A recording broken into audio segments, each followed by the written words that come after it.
Hello दोस्तों, नमस्कार। राठौर जी के एनसीए क्लासेस में आपका स्वागत है। मैं आपका host Aditya Rathore current affair से 15 महत्वपूर्ण क्वेश्चन लाया हूं। आज का पहला प्रश्न है, हाल ही में प्रधानमंत्री मोदी ने बांग्लादेश और किस राज्य के बीच नए हाईवे को मंजूरी दी है? मणिपुर, पश्चिम बंगाल, त्रिपुरा, उड़ीसा। इसका त्रिपुरा सही हो जाएगा। जो त्रिपुरा और बांग्लादेश को जोड़ने के लिए एक और हाईवे बनाने का फैसला लिया गया है। इस हाईवे के जरिए पड़ोसी देश के कोमिला शहर को त्रिपुरा के उदयपुर से जोड़ा जाएगा। प्रस्तावित परियोजना के लिए प्रारंभिक सर्वेक्षण का काम पहले ही हो चुका है। आज का अगला प्रश्न है, हाल ही में राष्ट्रीय स्टार्टअप दिवस कब मनाया गया है? 16 जनवरी, 31 मार्च, 1 अप्रैल, 7 अप्रैल। इसका 16 जनवरी सही हो जाएगा। अब 31 मार्च है तो 31 मार्च को गुरु अंगद जी का जन्म दिवस मनाया जाता है। 1 अप्रैल है, 1 अप्रैल को मूर्ख दिवस मनाया जाता है। 7 अप्रैल विश्व स्वास्थ्य दिवस मनाया जाता है। दोस्तों, जो मेरे चैनल पे पहली बार आए हैं कृपया सब्सक्राइब कर लें, और जो सब्सक्राइब कर लिए हैं लाइक, शेयर और कमेंट करके ये बताना न भूलें कि आप 15 में कितना सही कर रहे हैं। इससे आपकी तैयारी का आकलन हो सकेगा। आज का अगला प्रश्न है, man portable anti tank guided missile जिसका हाल ही में परीक्षण किया गया किस देश में विकसित किया गया है? भारत, चीन, अमेरिका, रूस। इसका भारत सही हो जाएगा। इसको डीआरडीओ ने man portable anti tank guided missile का सफलतापूर्वक परीक्षण किया है। यह मिसाइल एक निजी भारतीय रक्षा कंपनी के सहयोग से डीआरडीओ ने तैयार किया है। यह नाग ATGM से प्राप्त एक भारतीय तीसरी पीढ़ी की fire and forget anti tank guided missile है। आज का अगला प्रश्न है, विश्व बैंक ने चालू वित्त वर्ष के लिए भारत के वृद्धि दर का अनुमान निम्न में से कितने प्रतिशत लगाया है? 6.3%, 7.3%, 8.3%, 9.3%। इसका 8.3% सही हो जाएगा। जो 2021-22 के लिए भारत की आर्थिक वृद्धि 8.3 रहने की अनुमान है। जून में भी विश्व बैंक ने भारत की वृद्धि दर 8.3% रहने का ही अनुमान जताया था।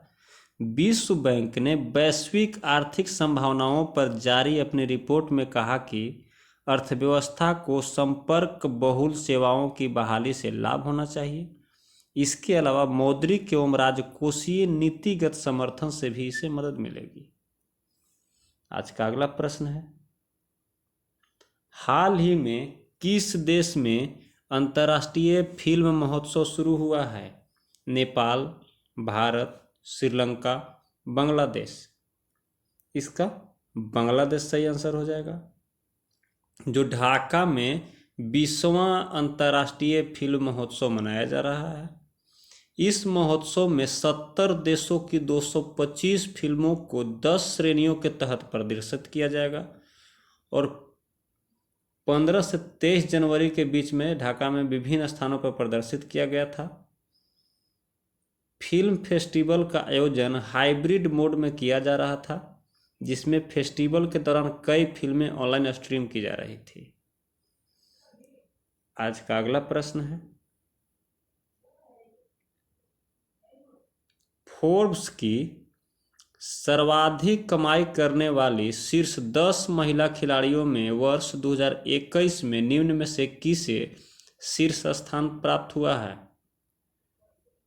Naomi Osaka, PV Sindhu, Serena Williams, Smriti Mandhana.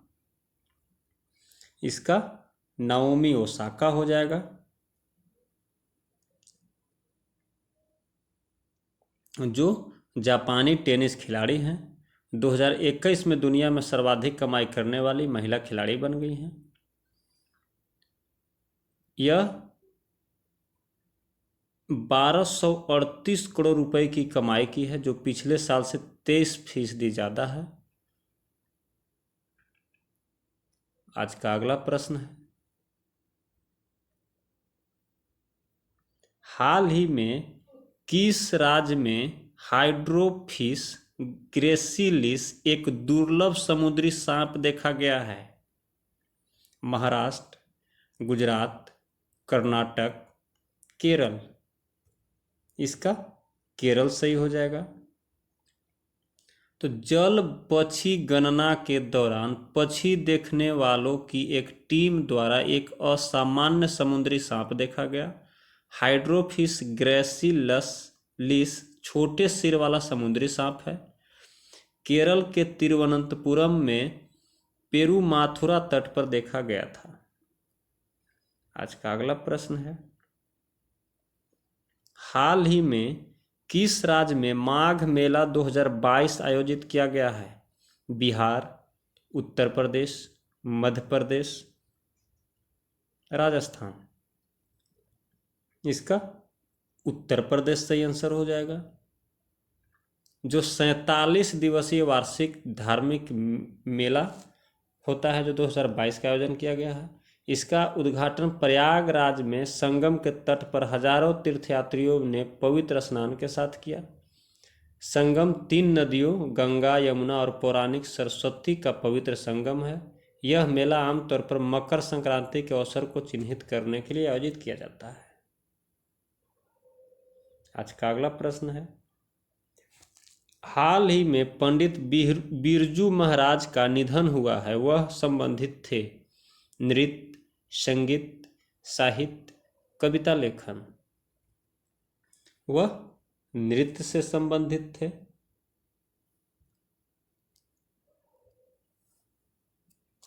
और यह 83 वर्ष की उम्र में निधन हो गया है इनका।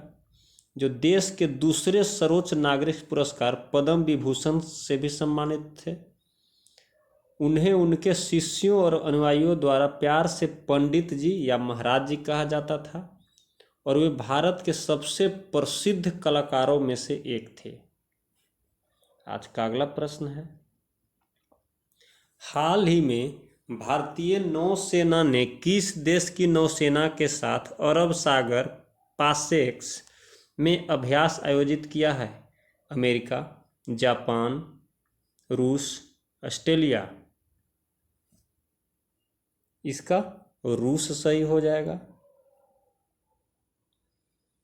तो भारतीय नौसेना के स्वदेशी रूप से डिजाइन और निर्देशित मिसाइल विध्वंसक INS कोच्चि ने अभ्यास में भाग लिया है। रूसी संघ की नौसेना का प्रतिनिधित्व RFS एडमिरल ट्रिब्यूट्स ने किया था।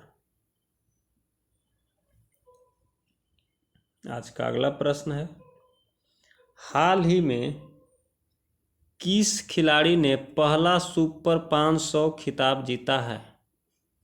लक्ष्य सेन, लोह किन यू, चिराग शेट्टी, टेरी ही।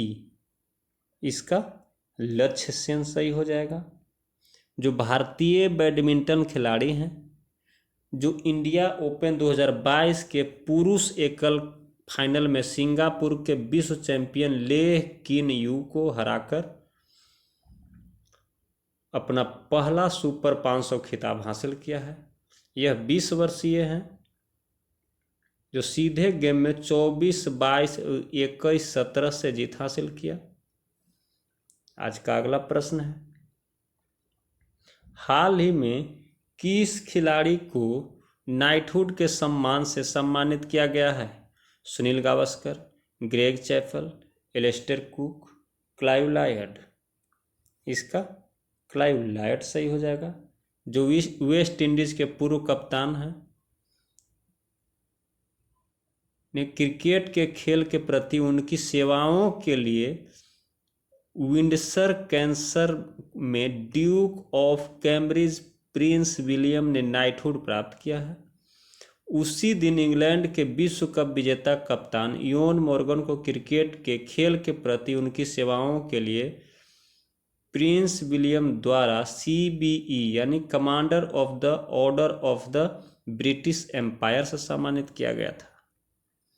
आज का अगला प्रश्न है, हाल ही में कहाँ विश्व का सबसे बड़ा खादी राष्ट्रीय ध्वज प्रदर्शित किया गया है? नाथुला, लद्दाख, लोंगेवाला, बाघा बॉर्डर। यह लोंगेवाला में किया गया है, जो 15 जनवरी 2022 को सेना दिवस के अवसर पर खादी का कपड़ा से बना दुनिया का सबसे बड़ा राष्ट्रीय ध्वज प्रदर्शित किया गया था। इसे जैसलमेर में भारत पाकिस्तान सीमा पर लोंगेवाला में प्रदर्शित किया गया था। वही लोंगेवाला में ही 1971 की ऐतिहासिक लड़ाई का केंद्र चरण था। आज का अगला प्रश्न है, हाल ही में भारतीय महिला हॉकी टीम की कप्तान किसे बनाया गया है? सविता पुनिया, सलीमा टेटे, रानी रामपाल, निशा वारसी। इसका सविता पुनिया हो जाएगा। यह एक गोलकीपर है सविता पुनिया, जो मस्कट में आगामी महिला एशिया कप में भारत का नेतृत्व करेंगी, क्योंकि हॉकी इंडिया ने इस आयोजन के लिए 18 सदस्यीय टीम का नाम रखा, जिसमें 16 खिलाड़ी शामिल हैं। आज का अगला और आखिरी प्रश्न है, हाल ही में किस भारतीय खिलाड़ी ने IPL इतिहास में सबसे अधिक उम्र में अर्धशतक लगाने का रिकॉर्ड बनाया है? Robin Uthappa, Ambati Rayudu, MS Dhoni. इनमें से कोई नहीं, यह MS धोनी हो जाएगा, जो राहुल द्रविड़ का रिकॉर्ड तोड़े हैं। राहुल द्रविड़ इससे पहले थे, जो 40 साल 116 दिन में शतक लगाए थे, और MS धोनी 40 साल 262 दिन में शतक लगाने वाले सबसे उम्रदराज खिलाड़ी हो गए हैं। और धोनी पहले भारतीय हैं जो 20-50 लगा के, यानी 20 अर्धशतक लगा करके IPL में नवाद रहे हैं 20 बार। और दूसरा पर है शिखर धवन, जो 19 अर्धशतक लगा करके नवाद रहे हैं।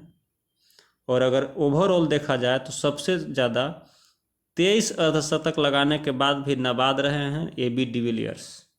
इसी के साथ आज का वीडियो यहीं पे समाप्त होता है। जय हिंद, जय भारत।